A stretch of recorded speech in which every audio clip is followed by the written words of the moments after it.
I really think our group that we started, Community Speaks Out, my wife and I, we've been dealing with the epidemic of the opioid crisis.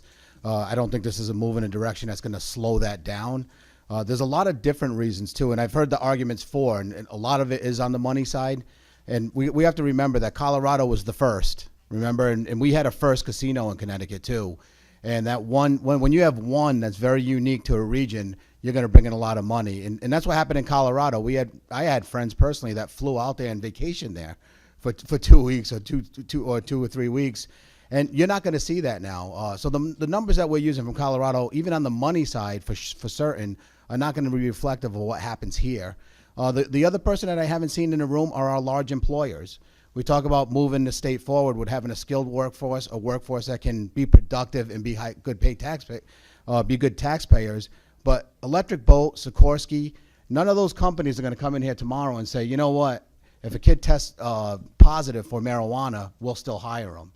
So what's the note on that? You know, there's going to be folks that can't get jobs now, and that's what I do every single day on the side with Community Speaks Out, trying to get folks jobs that are very unemployable because they've gone through these addiction issues. And oftentimes it's can you pass the marijuana drug test? And the answer is no. They're being trapped out of jobs that are defense oriented, even all the way down to retail, where we're finding that they're doing that simple drug test just to determine if you can work for them or not. So that's the thing, that the 18-year-old kid that is friends with a 21-year-old to start smoking doesn't take into account.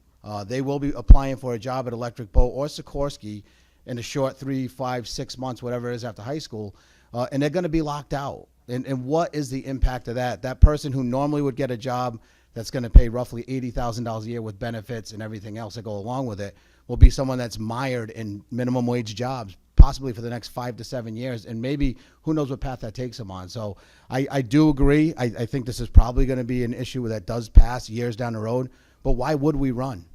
We have Massachusetts that signed up for it. We're going to have great evidence of what that does to your community and towns just in a few short years.